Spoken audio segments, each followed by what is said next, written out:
Pernah dilihat mata. Ngomong sama samping kiri kananmu yang gak percaya. Yang tak pernah Didengar telinga. Apalagi yang tak pernah timbul di dalam hati. Apa itu? semua disediakan Amin. bagi yang mengasihi Dia. Apa yang tak pernah dilihat mata. Oh, Dan tak pernah didengar telinga. Yang tak pernah timbul di dalam hati. Semua yes, thank you God. Bagi yang mengasihi Dia. Alasanku melakukan segala perkara. Apa? Dulu sekarang Selamanya kuasanya. Alasanku melakukan segala perkara. Dulu, sekarang, dan selamanya kuasanya tak berubah.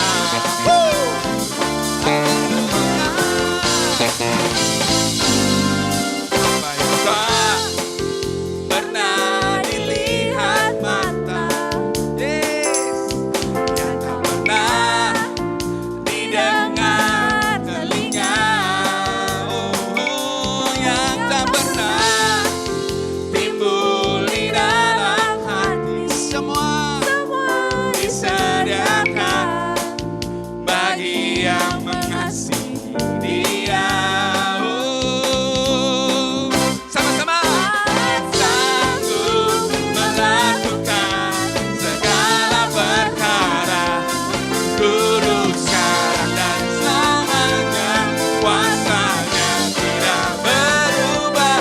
Allah sanggup melakukan segala perkara. Dulu, sekarang, dan selamanya kuasanya tak berubah. Hey, come on Ed. Hey, come on, la la. Kuasanya tetap sama. Kuasanya tidak berubah. Hey. Oh, oh, oh. Hey.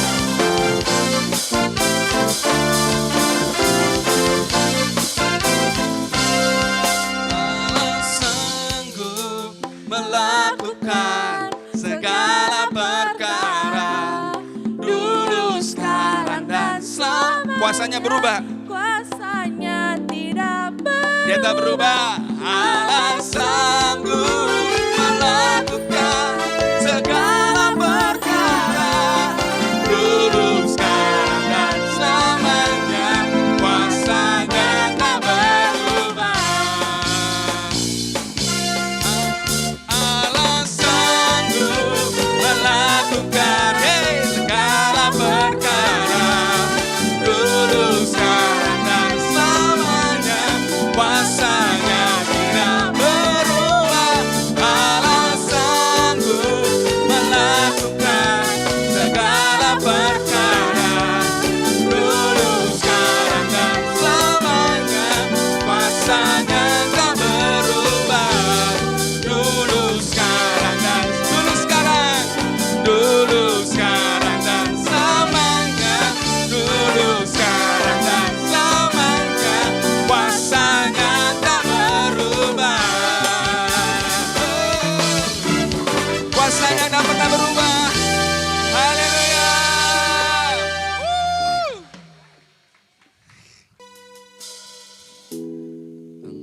Engkaulah jawaban di setiap doaku saat ku menyembah Rohmu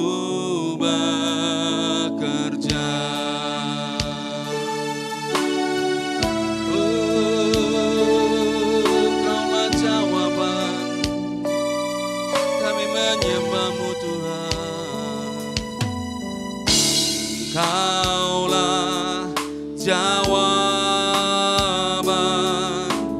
di setiap doaku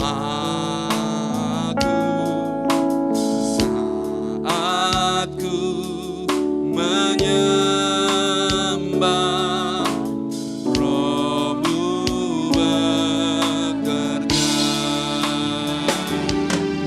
Tuhan ku percaya kuasa-Mu sempurna. Saat ku berdoa,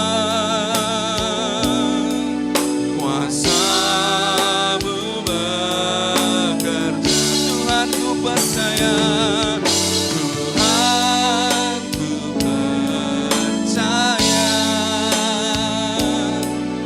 kuasa-Mu sempurna. Saat ku berdoa, kuasa-Mu bekerja. Kami percaya pagi hari ini Tuhan kepada-Mu. Mari jemaat katakan, Engkaulah jawaban. Engkaulah jawaban. Amin.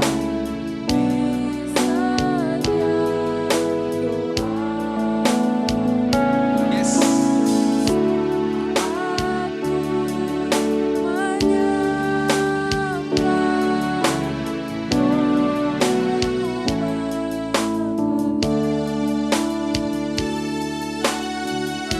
Haleluya, haleluya.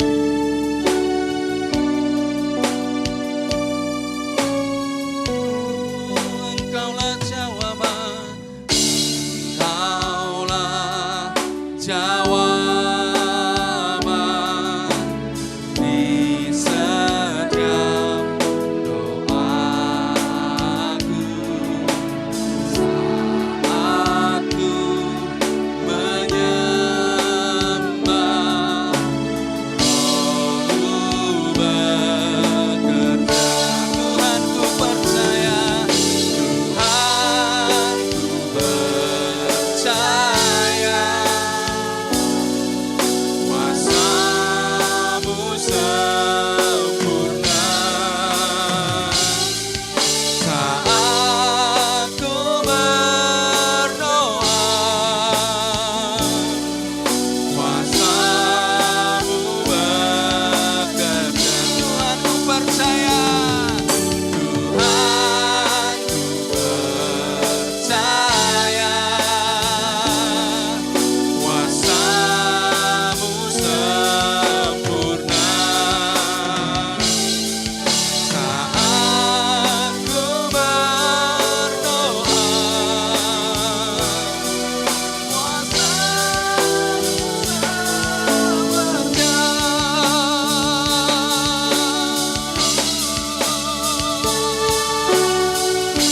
Kami menyembah Kau Tuhan di tempat ini. Kami percaya Engkau bekerja. Kami percaya Tuhan Engkau menjawab setiap doa-doa. Engkau menjawab setiap tangisan-tangisan. Engkau menjawab setiap teriakan-teriakan minta tolong Tuhan. Kami percaya dan kami menyembah Engkau Tuhan.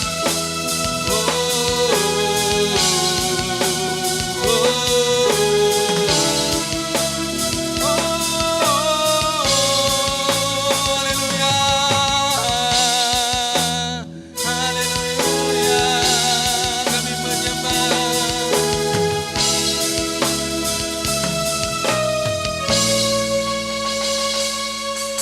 Tuhan ku percaya kuasa-Mu sempurna. Saat ku berdoa, kuasa-Mu bekerja. Tuhan ku percaya. Shalom saudara, selamat tahun baru. kita berjumpa lagi di ibadah pagi ini. Kita bersyukur kita bisa melewati tahun 2023 di dalam penyertaan Tuhan. Dan tahun ini kita memasuki tahun 2024, minggu pertama di tahun yang baru ini. Dan kita tahu kita mengambil tema tahun 2024 adalah tahun harmoni.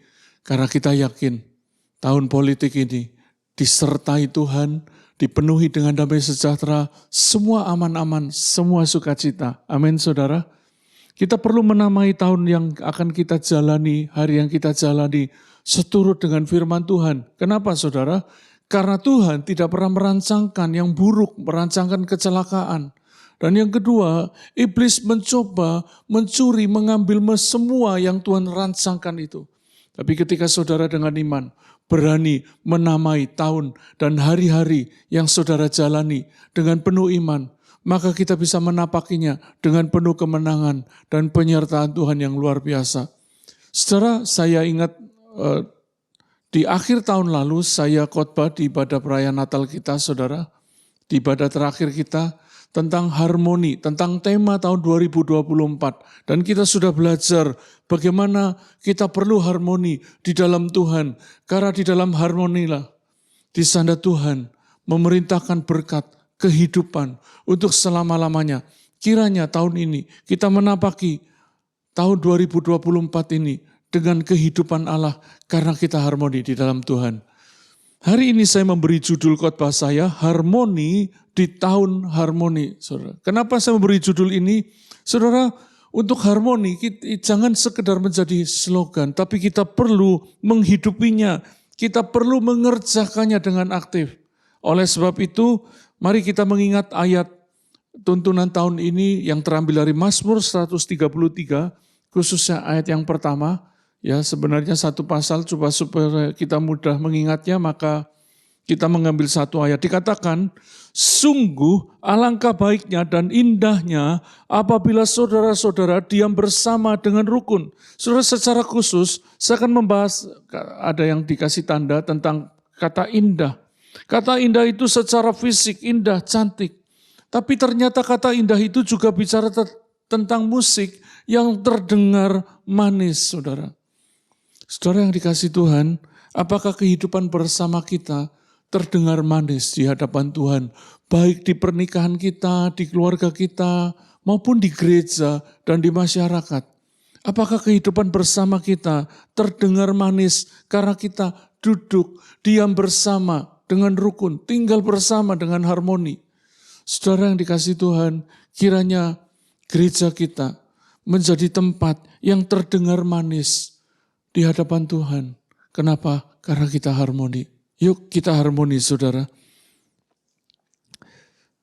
Saudara yang dikasih Tuhan, dalam membangun harmoni, karena kita duduk diam bersama di dalam kesatuan, di dalam Tuhan, maka kita perlu membangunnya di dalam dasar membangun harmoni itu seturut dengan firman Tuhan. Mari kita mengambil firman Tuhan yang terambil dari Filipi pasal 2 ayat 1 sampai 11, saudara. Filipi pasal 2 ayat 1 sampai 11 di sana dikatakan, jadi karena dalam Kristus ada nasihat, ada penghiburan kasih, ada persekutuan roh, ada kasih mesra dan belas kasihan. Karena itu sempurnakanlah sukacitaku dengan ini. Hendaklah kamu sehati sepikir dalam satu kasih, dalam satu jiwa, satu tujuan, dengan tidak mencari kepentingan sendiri atau puji-pujian yang sia-sia. Sebaliknya hendaklah dengan rendah hati yang seorang menganggap yang lain lebih utama daripada dirinya sendiri. Dan janganlah tiap-tiap orang hanya memperhatikan kepentingannya sendiri, tetapi kepentingan orang lain juga. Ayat selanjutnya dikatakan, hendaklah kamu dalam hidupmu bersama menaruh pikiran dan perasaan yang terdapat juga dalam Kristus Yesus, yang walaupun dalam rupa Allah, tidak menganggap kesetaraan dengan Allah itu sebagai milik yang harus dipertahankan, melainkan telah mengosongkan dirinya sendiri dan mengambil rupa seorang hamba dan menjadi sama dengan manusia. Dan dalam keadaan sebagai manusia, ia telah merendahkan dirinya dan taat sampai mati, bahkan sampai mati di kayu salib. Inilah dasar dalam membangun harmoni, yaitu firman Tuhan sendiri. Kita belajar dari Kristus bagaimana kita membangun harmoni. Saudara, nanti kita akan membaca sampai ayat 11, tapi saya mengajak saudara untuk kita melihat dari ayat pertama. Tadi dikatakan, jadi karena dalam Kristus ada nasihat, ada penghiburan kasih, ada persekutuan roh, ada kasih mesra dan belas kasihan. Saudara, seharusnya saudara dan saya bukan sekedar Kristen, tapi kita ada di dalam Kristus. Namun faktanya banyak orang Kristen, statusnya Kristen, pengikut Kristus, tapi Kristus tidak ada di dalam hatinya. Tampilannya Kristen, keren, aksesorisnya Kristen. Tapi nilai-nilai Kristus tidak dia hidupi karena memang Kristus tidak ada di dalam dirinya. Itulah ciri orang yang ada di luar Kristus. Orang Kristen tapi Kristus ada di luar. Saudara, saya berulang kali mengatakan, engkau perlu lahir baru supaya Kristus ada di dalam saudara. Sebab kalau Kristus tidak ada di dalam kita, saudara bisa mendapatkan gambar yang ada di layar.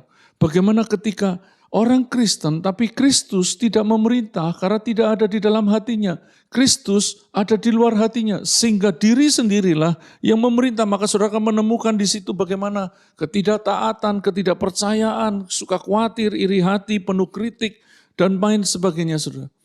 Bahkan yang paling mengerikan adalah sikap agamawi, legalistik, saudara. Saudara, kekristenan itu bukan sekedar agama. Kekristenan sesungguhnya adalah Kristus ada di dalam hati kita dan dia memerintah kita menjadi Tuhan dan penguasa hidup. Saudara yang dikasihi Tuhan, mari kita tidak sekedar menjadi orang Kristen, tapi Kristus tidak ada di dalam kita.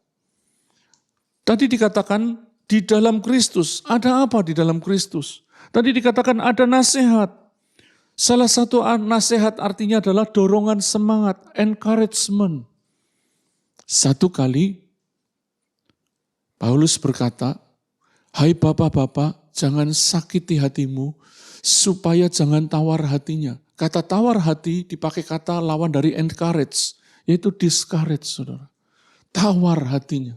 Ada banyak orang yang dibesarkan di dalam rasa sakit sehingga hatinya tawar. Saudara. Oleh karena itu pagi ini saudara, firman Tuhan ini semoga Tuhan memberi dorongan kepada saudara, sehingga melalui dorongan Roh Kudus, engkau yang patah, engkau yang tawar, engkau yang marah, engkau yang kecewa, dan akibatnya hidupmu mengembara. Pagi ini engkau mendapat encourage, karena engkau ada di dalam Kristus. Engkau mendapat nasihat, saudara. Saya beri catatan, jangan jadikan lukamu sebagai alasan untuk saudara dan saya tidak taat. Karena engkau mengalami tawar hati, engkau mengalami terluka yang begitu parah. Di dalam Kristus ada nasihat. Engkau bisa memberi dirimu kekuatan baru, mengalami kekuatan baru. Karena engkau membuka hati kepada Kristus. Ada dorongan semangat yang baru. Dan kiranya Roh Kudus pagi ini mengangkat semua beban dan luka itu, menggantinya dengan dorongan semangat. Sehingga engkau bisa bangkit kembali. Ada apa lagi? Di dalam Kristus ada penghiburan kasih, saudara. Saudara, banyak orang yang dibesarkan dengan rasa terluka yang parah. Jauh dari orang tua, sekalipun dia hidup bersama orang tuanya dari kecil. Tapi tidak ada kedekatan. Tidak ada kasih yang hangat, kasih yang mesra. Dan banyak orang, karena tidak ada kasih, hidupnya hampa. Pagi ini, kalau engkau tahu, engkau di dalam Kristus, maka di dalam rohmu, di dalam jiwamu, ada penghiburan kasih. Dan saya berdoa ketika mempersiapkan bagian ini, kiranya kasih Tuhan yang sangat besar dan tanpa syarat itu mengisi bagian hidupmu yang kosong pagi ini. Dan kiranya Roh Kudus menolong saudara. Saudara, izinkan Tuhan mengisi hatimu dengan kasih-Nya yang besar dan kekal itu, saudara. Alkitab berkata bahwa Tuhan mengasihi kita dengan kasih yang kekal, kasih yang tidak terbatas, kasih yang tidak terukur. Ada apa lagi di dalam Kristus? Ada persekutuan roh. Ini adalah hubungan yang dekat dan erat, saudara. Karena dipakai kata koinonia, di situ ada artinya persekutuan, asosiasi, komunitas, persatuan, partisipasi bersama. Saudara yang dikasih Tuhan, kalau engkau ada di dalam Kristus, maka di dalam hidupmu pasti ada persekutuan roh. Orang yang ada di dalam Kristus, ia tidak suka ribut atau bikin rusak sebuah persekutuan. Tadi saya sudah katakan, tidak semua orang Kristen ada Kristus di hatinya. Sehingga ketika mereka tidak ada Kristus di hatinya, yang terjadi mereka tidak bisa akrab, tidak bisa rukun, bahkan tidak sedikit yang kemudian menjadi pemecah dalam sebuah hubungan. Baik di pernikahan, baik di gereja, apalagi di masyarakat. Kalau sudah di rumah bermasalah, di gereja akan bermasalah. Dan kalau sudah di gereja bermasalah, maka dia tidak bisa jadi berkat. Dia akan jadi masalah di masyarakat. Saudara yang dikasih Tuhan, tanamkan ini. Bahwa di dalam Kristus, sadari ini, ada persekutuan roh. Orang-orang yang ada dalam persekutuan roh, dituntun Roh Kudus, maka dia akan memiliki kedekatan, kehangatan dengan orang lain. Mari koreksi diri kita pagi ini. Adakah engkau memiliki kehangatan dengan pasanganmu, dengan anak-anakmu, dengan orang tuamu, memiliki kehangatan di dalam membangun hubungan dengan jemaat? Kalau tidak ada, jangan sampai itu pertanda Kristus tidak ada di hati saudara. Mari buka hati kembali agar Kristus menguasai hidupmu. Ada apa lagi saudara? Ada kasih mesra. Saya suka ada satu kata yang dipakai kata yang artinya isi perut.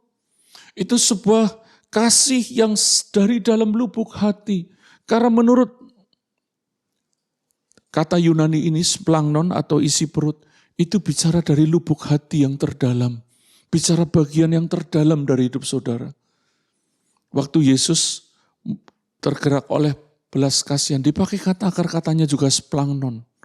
Isi perut, ungkapan yang dalam, belas kasihan yang dalam, juga kasih yang dalam.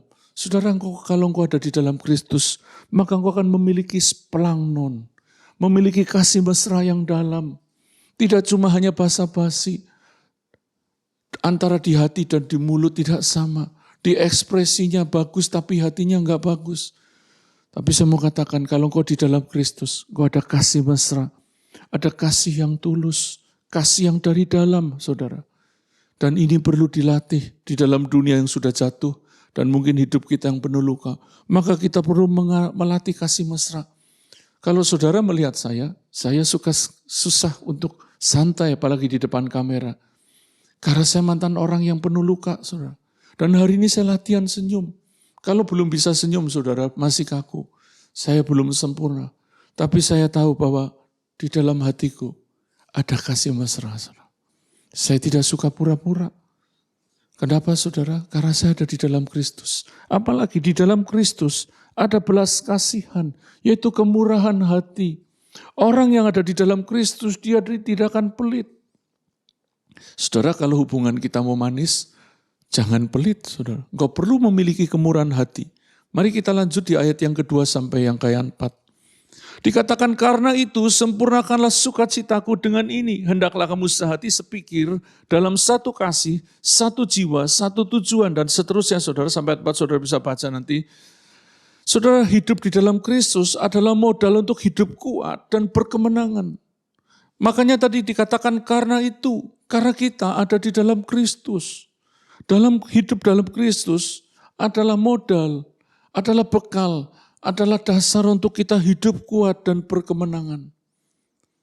Kalau engkau suka lemah dan seringkali kalah menghadapi cobaan, mari pagi ini cek dirimu, benarkah saya ada di dalam Kristus? Karena di dalam Kristus kita bisa berkemenangan, kita bisa kuat menghadapi setiap tantangan. Saudara yang dikasih Tuhan, saya mencoba memberi catatan. Ciri Kristus ada di dalam hatinya, tadi saya katakan adalah orang yang kuat dalam menghadapi tantangan, menghadapi masalah, termasuk kita kuat menghadapi masalah dalam hubungan. Saudara, dalam hubungan yang sejati itu banyak masalah. Saudara. Kalau saudara tidak punya masalah dengan pasangan, dengan sesama, dengan orang lain, pertanyaannya hanya 2 kemungkinannya. Apakah saudara memang sudah sangat sempurna, atau yang kedua saudara tidak punya hubungan. Hubungan yang sejati itu akan ada banyak masalah. Tapi saudara, kalau engkau ada di dalam Kristus, tidak ada alasan untuk terus terpuruk di dalam masalah hubungan itu. Saudara, saya kasih catatan. Masalah emosi, Enggak boleh lama-lama. Kalau engkau hari ini marah dengan pasanganmu, marah dengan sesama jemaat, mari selesaikan secepatnya. Karena engkau ada di dalam Kristus, engkau punya kekuatan yang berbeda untuk menghadapi masalah hubungan.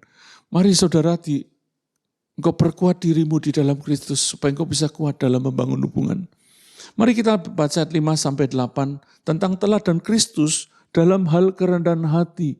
Ya, ayat selanjutnya ayat 5 dan 8 dikatakan, hendaklah kamu dalam hidupmu bersama menaruh pikiran dan perasaan yang terdapat juga dalam Kristus Yesus. Saudara, kita perlu dengan sengaja, ya, kita perlu dengan sengaja menaruh pikiran dan perasaan yang terdapat dalam Kristus Yesus. Katakan dengan sengaja. Kita perlu menaruh pikiran dan perasaan seperti yang terdapat dalam Yesus Kristus. Saudara, kalau kita tidak menaruh, maka pikiran Kristus, sekalipun saudara tidak sudah lahir baru, maka pikiran Kristus tidak ada di dalam hidup saudara. Apalagi perasaan Kristus, pikirannya udah nggak ada, apalagi perasaannya. Kita perlu menaruh dengan sengaja. Kenapa? Kalau kita tidak menaruh pikiran dan perasaan Kristus, maka iblis yang akan taruh pikiran dan perasaannya dalam hidup kita. Makanya tidak heran sekalipun sudah penuh Roh Kudus sekalipun, kita nggak ada sukacita, kita nggak ada damai sejahtera yang dalam. Kita gampang frustasi, kita gampang emosi, kita gampang terganggu hidupnya.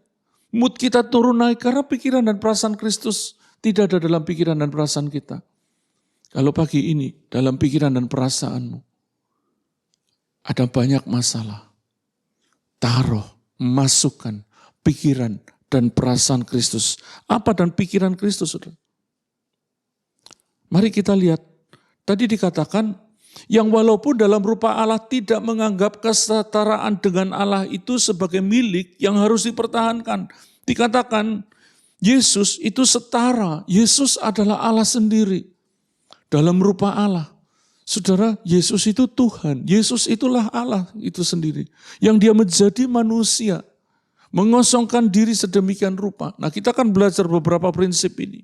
Yang jadi persoalan adalah kita seringkali merasa berhak dan layak sehingga mempertahankan diri kita. Tadi Yesus itu setara dengan Allah. Tapi dia tidak mempertahankan dirinya. Tidak menganggap kesetaraan dengan Allah itu sebagai milik yang harus dipertahankan. Siapa saudara dan saya? Kita bukan apa-apa, tapi seringkali kita merasa berhak sehingga kita gampang terluka. Kenapa kamu melakukan itu kepadaku? Dan seringkali terlalu dalam. Kita merasa saya ini berhak dihormati, saya ini layak dihormati. Kenapa kau berlaku seperti itu? Saudara, perasaan berhak ini loh seringkali membuat kita seringkali gengsi, mempertahankan reputasi, mempertahankan nama baik. Saudara, saya tidak berkata nama baik tidak perlu. Nama baik harusnya terjadi dari karakter saudara, bukan karena saudara mencoba pansoskah, mengungkapkannya secara berlebihan. Biarkan nama baik saudara lahir dari kualitas hidup saudara sendiri. Tadi dikatakan Yesus mengosongkan diri, saudara. Untuk mengosongkan diri perlu ada isinya. Lah saudara, bayangkan ini, apakah saudara dan saya berkualitas, berisi, sehingga kita bisa dengan sadar mengosongkan diri, mengambil rupa seorang hamba dan jadi sama dengan manusia. Saudara, kalau Yesus mengambil rupa seorang hamba dan jadi sama dengan manusia, berarti dia bukan hamba, bukan? Berarti dia bukan manusia, dia tetap Allah. Tapi dia mengambil rupa. Saudara, dalam membangun hubungan, seringkali kita harus menurunkan standar untuk jadi sama. Kenapa ada orang yang menghina, suka merendahkan? Karena dia dalam keadaan rendah. Dia suka ngolok orang untuk menyamankan dirinya. Dia mengkritisi orang sedemikian rupa. Terlebih-lebih parah lagi dia menghina orang sedemikian rupa. Merendahkan orang lain sedemikian rupa. Kenapa? Pada dasarnya orang itulah yang rendah. Dia perlu menenangkan hatinya sehingga perlu menghina orang lain. Orang yang gambar dirinya sehat, siapa tahu dirinya, tidak suka mengkritisi, menghina, apalagi merendahkan sedemikian rupa orang lain. Karena dia nyaman dengan dirinya. Saudara, kalau engkau mau mengambil rupa seorang hamba, engkau tidak rendah, engkau tinggi, tapi engkau merendahkan diri itu namanya rendah hati. Kalau saudara masih di bawah, apa yang saudara mau rendahkan? Saya belajar prinsip ini dan itu banyak menolong saya. Pada waktu terganggu perasaannya, ingat Yesus. Saya tidak sehebat Yesus. Yesus yang hebat saja mengambil rupa seorang hamba. Mari kita mengambil rupa seorang hamba. Supaya kita bisa membuat orang lain yang rendah itu terangkat. Menjadi mulia lewat kerendahan hati kita. Dan tadi dikatakan Yesus taat sampai mati di kayu salib. Saudara, dalam membangun hubungan seringkali kita menghadapi tekanan-tekanan, saudara. Menghadapi tantangan. Enggak enak. Yesus belajar taat sampai mati. Kalau saudara cuma sampai sakit, saudara enggak taat, itu rugi, saudara. Saudara, mudah untuk mengasihi saat semuanya baik-baik saja. Bagaimana kalau yang terjadi keadaan sebaliknya? Apakah kita bisa tetap mengasihi sesama kita, orang lain ketika saudara dihina, direndahkan, diolok, dicaci maki, bahkan mungkin dilukai secara fisik sekalipun, bahkan sampai mengakibatkan kematian. Bisakah saudara tetap taat seperti Kristus? Taat, mengasihi sampai mati. Tidak mudah, tapi kalau saudara dan saya mau, kalau kita mau, Roh Kudus akan menolong kita, saudara. Mari kita belajar seperti Kristus. Jangan ubah karaktermu hanya karena besar rasa sakitmu. Itu saya tulis. Jangan ubah karakter kudusmu. Hanya engkau merasa terluka, kecewa, marah. Dalam. Kenapa dia perlakukan saya begini? Lalu saudara mulai membalas. Jangan ubah karakter kudusmu. Tetap mengasihi, tetap taat. Sekalipun engkau sakit. Mari kita lanjut ke ayat 9 dan 11 dikatakan. Itulah sebabnya Allah sangat meninggikan dia dan mengaruniakan kepadanya nama di atas segala nama. Saudara, Allah sangat menghormati Kristus karena dia merendahkan dirinya dan taat sampai mati. Maukah saudara meneladani Kristus sehingga Allah sangat meninggikan Kristus. Dia juga meninggikan kita pada waktunya. Saudara, tidak mudah. Saudara mungkin berpikir, oh itu kan Yesus. Makanya dia kan Tuhan, maka segala lutut akan bertulut. Ya dia Tuhan, kalau saya manusia, mana mungkin saya bisa, saudara? Yesus yang adalah Tuhan, ketika dia menjadi manusia 100%, sama lemahnya sama dengan saudara dan saya. Hanya dia memilih taat. Yesus lagi memberitahu kepada setiap kita, sekalipun kau manusia, kalau engkau taat sepenuhnya sampai mati, engkau bisa mengerjakan itu kalau engkau mau. Sepenuhnya seperti saya. Yesus bisa gagal loh saudara. Karena dia menjadi manusia. Kenapa? Yesus pernah takut. Yesus pernah lapar. Yesus pernah lemah. Yesus pernah menyingkir karena dia menghadapi aniaya. Dia merasakan penderitaan manusia. Tapi dia memberi teladan, aku taat loh sampai mati. Tadi dikatakan Yesus mengosongkan dirinya. Itu sebabnya saudara, mari kita belajar memilih tetap taat di semua situasi yang berat sekalipun. Tetap taat.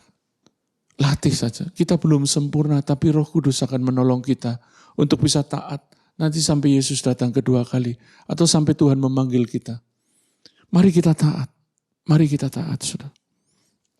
Di semua pergumulan sebagai manusia, Yesus memberi teladan, taat sampai mati. Mari kita taat kepada Tuhan sampai mati. Demikian juga dalam membangun harmoni. Kita perlu mengusahakannya sedemikian rupa, menjaganya sedemikian rupa di dalam ketaatan yang murni seperti Yesus. Semoga jemaat Arauna menjadi orang-orang yang taat untuk membangun harmoni dalam hidup bersama, menaruh pikiran dan perasaan yang terdapat dalam pikiran Yesus. Kalau kita mengerjakan ini, tahun harmoni, kita akan duduk diam bersama dengan rukun.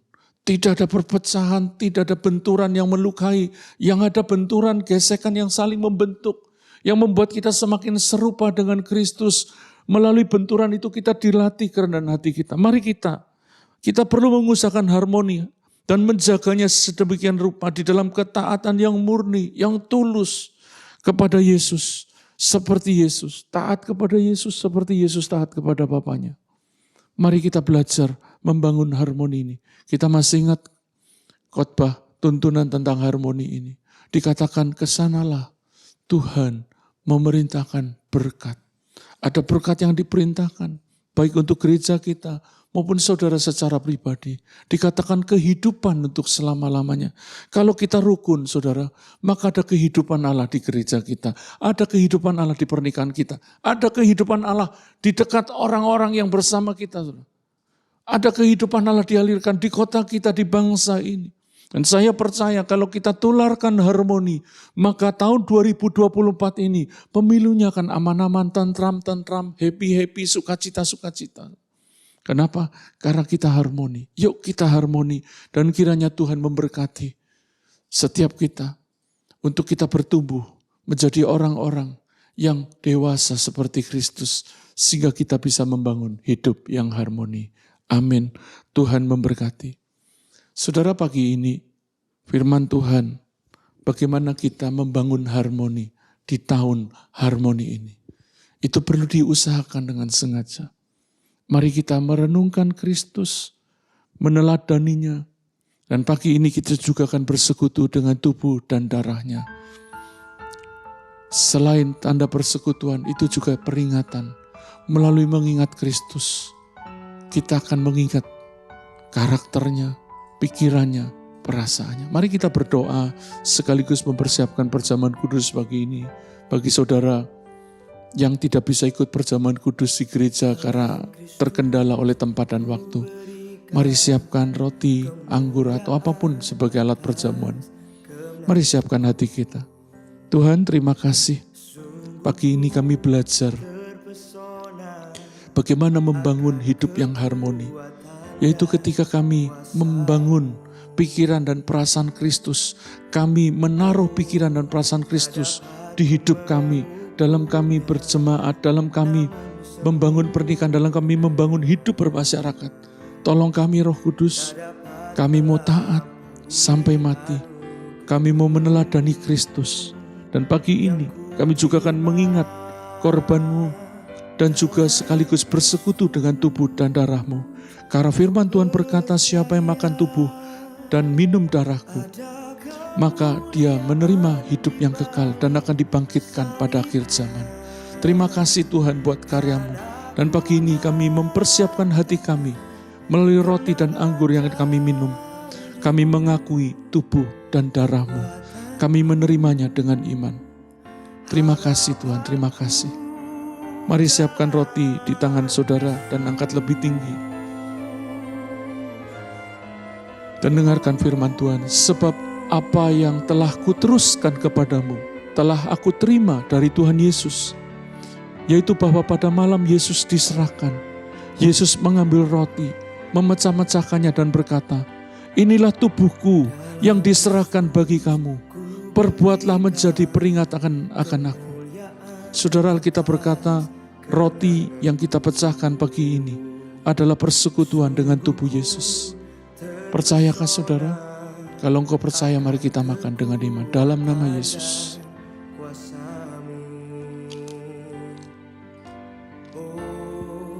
Tak dapat ku mengukurnya, namun semuanya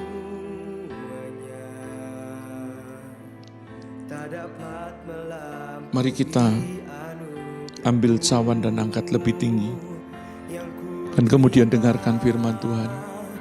Demikian juga sesudah makan, Yesus mengambil cawan dan berkata, cawan ini adalah perjanjian baru yang dimeteraikan dengan darahku.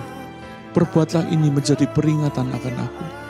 Sebab setiap kali kamu meminumnya, kamu sedang memberitakan kematianku sampai ku datang kedua kali. Percayakah saudara? Anggur yang kita minum pagi ini menjadi persekutuan dengan darah Yesus yang telah menebus, menyucikan, dan memeteraikan saudara dan saya. Kalau engkau percaya, katakan amin, dan mari kita minum. Dalam nama Yesus.